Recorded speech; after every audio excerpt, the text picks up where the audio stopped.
50 سنة احنا عايشين ورا سجون البنود اللي سجنيننا، ما يتغير مش حاسين ولا نور إلا سياج منها احنا شايفين سما لونها أزرق غير ما أبيض. How do you believe the American media portrays Israel? Bad. Very bad.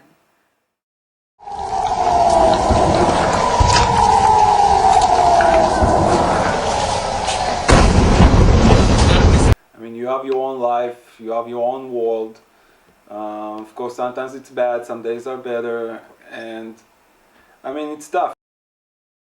The current state of Israel is there. It's a vibrant and a growing state with a lot of problems. They're self-created and created by others around them. We are basically the same thing. We believe in basically the same things. Our religions back off one another. Like whether you're Palestinian Christian, Palestinian Muslim, Israeli Christian, or Israeli Jewish, whatever practices you believe, we're all as one, and we came from the same place. Around the turn of the century, the Jews decided we need a homeland. They all started an ingathering. The Zionists are coming to reclaim the homeland. Palestinians, who aren't really called Palestinians, they're Syrians. They're kind of wandering around, tending their flocks, walking around basically in the desert. Find themselves with a bunch of Jews there in the desert with them. Meanwhile, back in Britain, they're starting to ask themselves, Queenie, baby, what do we do? All these Jews are here. They're going to be starting picking fights now with the Arabs, and the Arabs aren't going to like it. I don't know. Can't we just split the land? Arabs don't like the idea. Wait a minute. Who are all these people coming in trying to take all of our land? We're the Jews. Now comes the UN. The United Nations decides, you know what? They're going to split it all up. We're going to give half of it to, quote-unquote, Palestine, which is actually Syria, and the other part to the new Jewish homeland. That way, everybody's happy. Right. On May 14, 1948, the Zionists declare their own state, along with the United Nations. The next day, the Palestinians, aided by the armies of Jordan, Egypt, Syria, Lebanon, Saudi Arabia, and, whoa, Iraq, gotta love them, launched a war to prevent Jewish independence and to secure control of all of the land. Unfortunately, in that war, the Zionists not only managed to hold all the areas assigned to them by the United Nations, but seized part of the land designated for the Palestinian state as well. In other words, they kicked ass. Here's the thing everybody always leaves out of the history books. The other areas designated for the Palestinians by the United Nations were taken, not by the Israelis, but by Jordan and Egypt. Jordan annexed the West Bank, while Egypt said, hey, Gaza's district, you're out. Do you think that there could ever be peace in Israel or Palestine in and around Israel? Now that question, of course there could be peace. I would hope so. Well, there is. Hard to believe that ever gonna be peace in Israel. I believe so, but not in this generation. My belief is you have to change the education that you give to the kids right now. Then it's going to grow up, next generation, then it's going to be the solution. We lived there since 1965, and from 1967 up to about 1985, you could drive any place in the country. You could drive from Nazareth to Gaza without stopping. You could drive from Nazareth to Jerusalem without stopping. No checkposts, and the Arabs were coming into Israel every day, working, making money, going back into Gaza, into the West Bank, building their houses, and it was amazing.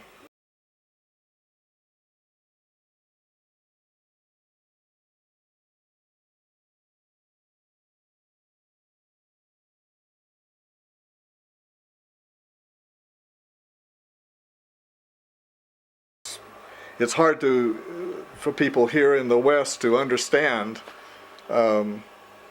Israel, because we think of it in terms of the Bible that we've grown up studying in Sunday school and hearing about in church and reading about in books and seeing on the maps and stuff. But Israel as a country is a very, very dynamic place, and a place that's very problem-prone. And I could say that usually any problem that you have in any place in the world, you've got it in Israel. It's just kind of magnified because of its centrality, and the press is always there. Quality of life in Israel, you have to be successful.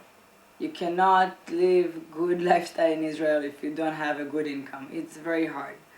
But if it's the government that take you all the taxes, if it's anything else, it's hard.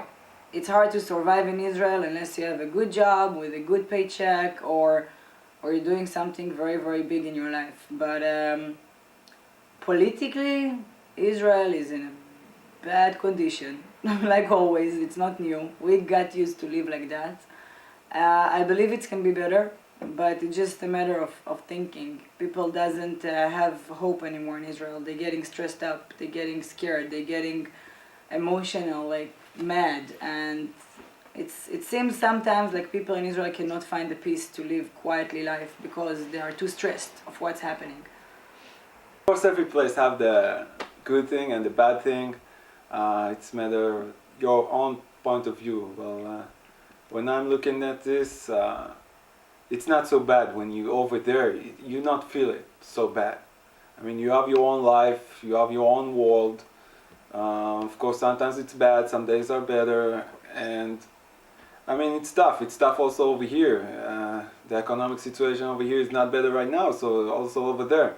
Of course, you make your living, you not stay hungry. I mean, it's not easy. Maybe you don't have, you have less hope. I mean, over here the opportunity is much bigger, but it's not bad. Now about what's going on with the Palestine's fights, economic, everything, without hope where the people will go. So we still have hope. We believe every time that we change government or whatever, if it's what we vote for or not, we hope for the best. I had my fair share with the media. I've been interviewed millions of times for the wrong reasons. They would say for a reason, but it wouldn't be that reason. They would always ask me about politics. They think always when you see, especially because I'm Muslim, and you could tell that I'm Muslim because of my scarf, they think always it has to do with politics. When you see a Muslim person, there's politics right there. So I feel that a lot of the news is biased, really biased. They show a little bit about what's going on, but for the little bit they show about the Palestinians, they show 20 times more about the Israelis. 13 Israeli troops were killed today. They don't say 1,300 children and women and children and men, Palestinian men, were killed today by the tanks or the strikes in Israel. They showed it for a little bit, but not that much. It should be more recognized. We recognize worthless, not I want to say worthless, but other things in the media, like Britney Spears is abandoning her children or something, when we should be worrying about more stuff like the attacks that are going on. The media, sadly to say, it's biased. In what way is it biased? They always make Israel sound as the victims. It's either, oh, this happened in Israel because of the attack of a Palestinian. It's always like that. It's never the other way. If you do your research, they always reverse the numbers. The media, I believe, which is true, it's controlled by a lot of Israeli supporters. It goes around through, how can I call it, through the Israeli lobby and different organizations before it makes it to here, to the United States. Once it's here, it's handpicked what they want to do, and they reverse things, unfortunately. Nothing comes exactly. So it's sad that it's always Israel the victim.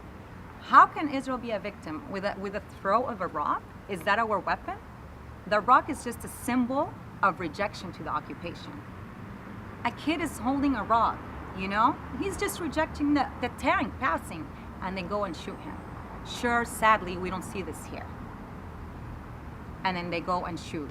Nobody mentions that what recently happened in Gaza, 90% of the people killed, which over 1,300 people died, were women and children